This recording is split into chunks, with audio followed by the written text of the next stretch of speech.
Assalamualaikum warahmatullahi wabarakatuh. Halo semuanya, terima kasih yang sudah nonton di sini. Kami dari tim kelompok 5 sangat antusias untuk memaparkan temuan kami tentang laporan hasil data reprocessing. Sebelum memulai, kami ingin mengucapkan terima kasih atas kesempatan ini kepada Bapak Nur Hadian selaku dosen Makul KMS. Saya Muhammad Zimam bersama dengan kelompok 5 itu ada Nadia Sofiana, Awalia Agustina, dan Nadia Halisatul Maula.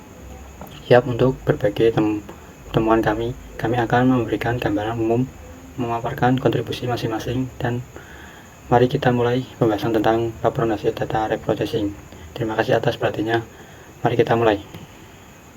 Yang pertama itu ada pendahuluan. Secara global, gangguan tidur menjadi masalah kesehatan masyarakat dengan prevalensi meningkat akibat aktivitas digital, jam kerja tidak teratur, dan stres. Penelitian epidemiologis menunjukkan lebih dari sepertiga populasi dewasa mengalami gangguan tidur yang membutuhkan intervensi medis. Tidur berkualitas adalah fondasi kesehatan holistik, sehingga diperlukan pendekatan ilmiah untuk memahami faktor unik setiap individu dan mengembangkan strategi penanganan yang efektif. Jadi, tidur yang berkualitas merupakan landasan kesehatan holistik. Oleh karena itu, pendekatan ilmiah diperlukan untuk memahami faktor-faktor unik yang berkontribusi terhadap masalah tidur pada setiap individu, serta mengembangkan strategi pengobatan yang efektif. Terus selanjutnya ada tujuan analisis. Tujuan utama klasifikasi dalam penelitian ini adalah mengembangkan model prediktif yang mampu mengidentifikasi faktor-faktor yang mempengaruhi kualitas tidur seseorang. Selain itu juga menganalisis secara komprehensif hubungan antar variabel yang terkait dengan tidur. Mengembangkan model klasifikasi prediktif yang mampu dengan akurat memperkirakan kualitas tidur seseorang berdasarkan sejumlah prediktor dan mengidentifikasi pola-pola signifikan dalam dataset yang dapat memberikan wawasan baru tentang faktor-faktor penentu kesehatan tidur. Jadi di tujuan analisis itu ada pengembangan model prediktif, terus menganalisis hubungan, terus mengidentifikasi pola penting, dan terakhir itu ada memberikan wawasan baru. Terus selanjutnya ada deskripsi dataset. Dataset digunakan dalam analisis ini terdiri dari 374 entry dengan 13 kolom variabel. Berikut variabel-variabel yang ada data dalam gambar yang disediakan menggambar deskripsi, yaitu ada ID orang, jenis kelamin, usia, pekerjaan, durasi tidur, kualitas tidur, tingkat aktivitas fisik, tingkat stres, kategori BMI, tekanan darah, denyut jantung, langkah harian, dan terakhir ada gangguan tidur. Nilai yang hilang adalah nilai yang dalam kumpulan data khususnya di dalam gangguan tidur.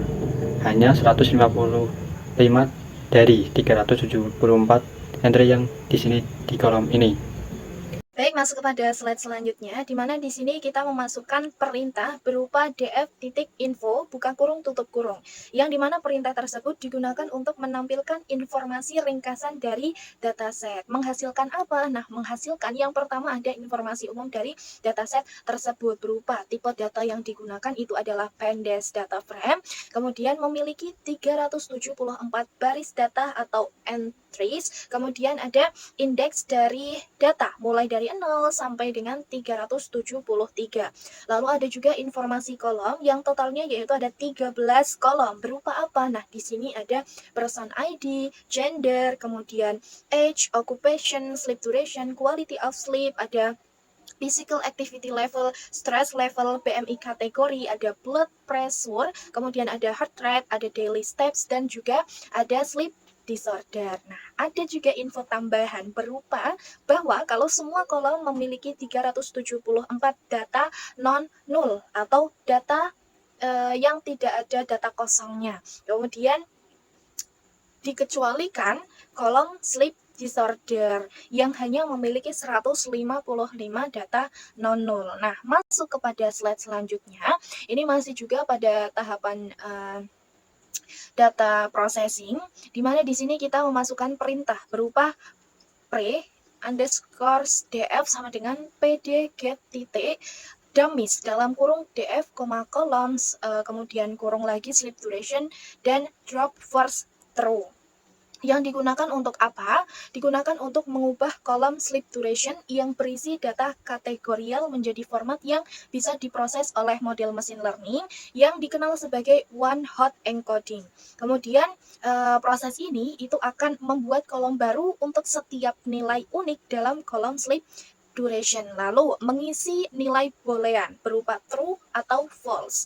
Lalu juga ada parameter yaitu drop underscore false sama dengan true, di mana itu menghapus satu kolom untuk menghindari redundansi. Nah, menghasilkan apa? Dari perintah tersebut menghasilkan gambar yang sebelah kiri itu menunjukkan data asli dengan berbagai kolom, termasuk ada sleep duration. Nah, sedangkan yang sebelah kanan itu menunjukkan hasil encoding di mana sleep duration telah diubah menjadi beberapa kolom baru berupa sleep duration underscore 8.0 sampai sleep duration 8 underscore 5. Nah, dari nilai false pada kolom yang baru menunjukkan bahwa garis tersebut tidak termasuk dalam kategori durasi tidur yang bersangkutan. Jadi singkatnya apa? Kode ini itu mengubah data kategorial menjadi format numerik yang bisa diproses oleh model machine learning dengan cara memecahkan satu kolom menjadi kolom boolean. Baik, masuk kepada slide selanjutnya, yaitu di mana pada tahap ini kita memasukkan perintah berupa, ada banyak perintahnya ya teman-teman. Pada baris pertama yaitu ada label sama dengan pre underscore df dalam kurung quality of sleep titik unique buka kurung tutup kurung, yang fungsinya untuk apa, yaitu mengambil nilai-nilai unik dari kolom quality of sleep yang nantinya akan digunakan sebagai label dalam matrix. Kemudian pada baris yang kedua yaitu ada CM sama dengan confusion metric dalam kurung y underscore test, y underscore spread.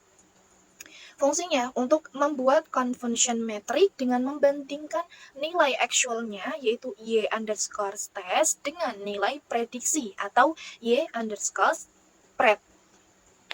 Nah, pada baris ketiga, di sini kita memasukkan perintah berupa dis sama dengan confusion matrix display dalam kurung confusion underscore matrix sama dengan cm display label sama dengan labels. Untuk apa? Untuk mempersiapkan tampilan visual dari confusion matrix tersebut, lalu digunakan atau yang nantinya itu menggunakan label yang sudah diambil sebelumnya. Nah, yang terakhir pada baris keempat itu ada dis titik plot buka kurung tutup kurung yang menampilkan confusion metric dalam bentuk plot heat map. Nah, bisa dilihat ya teman-teman, itu sudah ada hasilnya berupa sebuah heat map berwarna dengan skala dari ungu tua yang dimana itu adalah nilai terendahnya ke kuning itu adalah nilai yang tertinggi.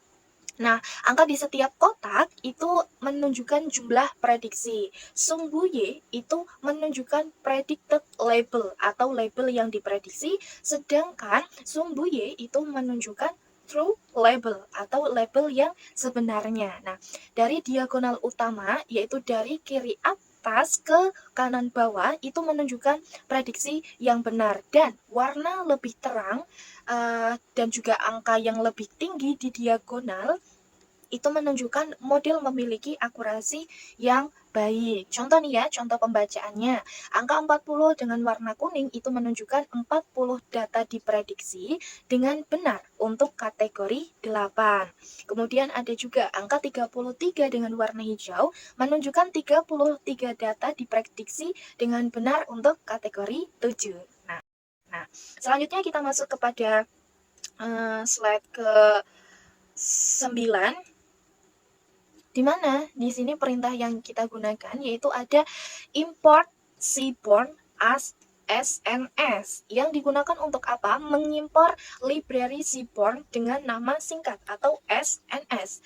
Nah, seaborn itu merupakan library untuk membuat visualisasi dan juga statistik. Lalu pada baris kedua kita memasukkan import matplotlib pyplot as PLT, yaitu mengimpor library matplotlib untuk pengaturan detail plot yang digunakan bersama dengan Seaborn untuk memodifikasi tampilan grafiknya. Lalu selanjutnya ada SNS count plot dalam kurung data sama dengan DF, X sama dengan sleep duration, W sama dengan quality of sleep. Untuk apa? Nah, digunakan untuk membuat grafik batang yang menghitung frekuensi. Ada parameter X, itu menunjukkan dari durasi tidur atau sleep duration, kemudian ada parameter W yang memberikan warna berbeda berdasarkan dari quality of sleep. Dan yang baris keempat itu PLT X dalam kurung rotation sama dengan 45, H sama dengan right, yaitu fungsinya untuk memutar label sumbu X sebesar 45 derajat, kemudian mengatur posisi label ke kanan untuk keterbacaan yang lebih baik. Nah, hasil yang ditampilkan sudah kita sertakan juga ya teman-teman, yaitu ada grafik batang yang menunjukkan distribusi daripada quality of sleep ya, kemudian daripada sleep duration, daripada sleep duration, kemudian ada sumbu X yang menunjukkan berbagai durasi tidur atau sleep duration, yaitu ada dari 5.8 sampai dengan 8.5 jam. Nah, kemudian ada sumbu Y itu menunjukkan jumlah orang atau count. Warna batang berbeda itu menunjukkan kualitas tidur dari 4 sampai 9, dan legend di kanan atas itu menjelaskan arti dari setiap warna. Dari grafik ini kita bisa melihat ya, kalau pola distribusi durasi tidur untuk setiap tingkat kualitas, berapa banyak orang yang tidur dengan durasi tertentu, dan juga hubungan antara sleep duration dan quality of sleep yang mereka rasakan. Nah, selanjutnya untuk tahap setelah dilakukan analisis data itu ada tahap classification, di mana tahap ini kami menggunakan algoritma Bayes atau Gaussian NP, di mana di sini kami memisahkan fitur X dan variabel Y, kemudian membagi dataset menjadi training set dan testing set dengan proporsi 67:33. Kemudian penggunaan parameter random state itu untuk memastikan bahwa pembagian data dapat diproduksi dengan baik. Selanjutnya ada visualisasi hasil classification. Nah, setelah adanya model training dan testing, kemudian dilakukan visualisasi hasil classification menggunakan confusion metric. Di mana ini memberikan referensi grafis dari performa model serta akurasi prediksi untuk setiap kelas. Kemudian ada metodologi. Yang pertama itu teknik yang digunakan. Nah, dalam pemodelan dan klasifikasi di data ini kami menggunakan algoritma Bayes Gaussian NP.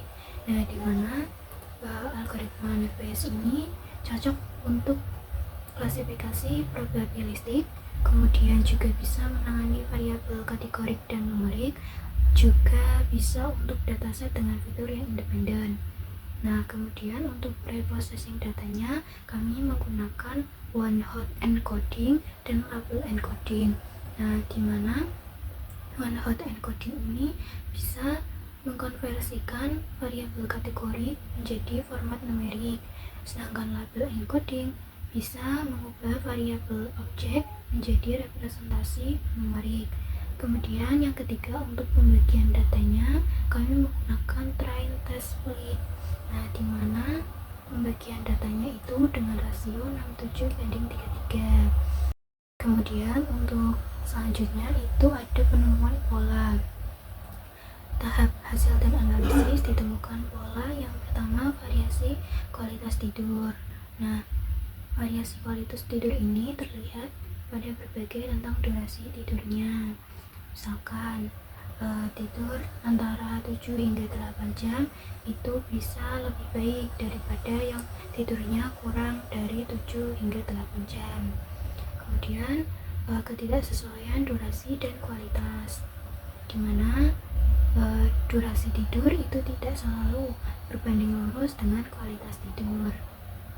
Kemudian yang ketiga, kompleksitas faktor, di mana terdapat faktor-faktor yang bisa mempengaruhi kualitas tidur individu, termasuk faktor psikologis dan faktor fisik seperti tingkat stres yang naik dan aktivitas fisik. Selanjutnya, hasil dan analisis bagian model. Model klasifikasi Nice Bayes yang dikembangkan menunjukkan karakteristik performa yang menjanjikan. Matrik performa model mencakup akurasi model dan F1 score. Akurasi model menunjukkan kemampuan model dalam mengklasifikasikan kualitas tidur dengan benar. Hasil akurasi memberikan gambaran seberapa baik model dapat memprediksi kategori kualitas tidur berdasarkan data yang ada. Pada F1 score memberikan penilaian komprehensif tentang presisi dan recall model, menunjukkan seberapa baik model dalam menggali kelas positif, misalnya kualitas tidur baik dibandingkan dengan kelas negatif. Selanjutnya, visualisasi data. Visualisasi data memberikan representasi grafis pada kaya akan informasi, membantu dan dalam memahami hasil analisis dengan lebih jelas. Yang pertama ada scatter plot klasifikasi, yaitu menyajikan representasi multidimensional data, memungkinkan pengelompokan data berdasarkan karakteristik tertentu. Selanjutnya ada yaitu menggambarkan kompleksitas dataset dengan jelas. Selanjutnya ada compute durasi tidur yang menunjukkan hubungan antara durasi tidur dan kualitas dan memberikan distribusi kategoris yang informatif dengan rotasi label untuk meningkatkan keterbacaan. Selanjutnya ada conversion metric. Visualisasi performa model klasifikasi menyajikan representasi grafis, akurasi prediksi, serta identifikasi kesalahan klasifikasi pada setiap kelas. Dengan visualisasi yang tepat, hasil analisis dapat disajikan secara lebih efektif, memberikan pemahaman yang lebih baik tentang bagaimana berbagai faktor berinteraksi dalam mempengaruhi kesehatan tidur individu. Karakteristik prediksi model juga menunjukkan kemampuannya dalam mengidentifikasi pola kompleks dalam data. Akurasi model berfungsi sebagai indikator kualitas prediksi, sementara potensi model untuk digunakan dalam intervensi kesehatan tidur menjadi salah satu fokus utama analisis ini. Conversion metric memperlihatkan distribusi akurasi prediksi pada setiap kelas kualitas tidur, membantu dalam mengidentifikasi area di mana model memiliki kesulitan klasifikasi. Ini membuka peluang untuk perbaikan model melalui penambahan fitur atau penggunaan algoritma lanjutan. Kesimpulan dari yang kami sampaikan yaitu analisis dataset kesehatan tidur menunjukkan durasi tidur lebih lama cenderung meningkatkan kualitas tidur, meski faktor lain seperti stres dan kesehatan juga berperan. Model Nice Bayes memberikan prediksi akurat dengan peluang perbaikan melalui fitur tambahan atau algoritma lebih kompleks. Visualisasi data mengungkap pola dan distribusi tidur, memberikan dasar bagi intervensi untuk meningkatkan kesehatan tidur masyarakat. Sekian dari kelompok kami, kurang lebihnya mohon maaf. Wassalamualaikum warahmatullahi wabarakatuh.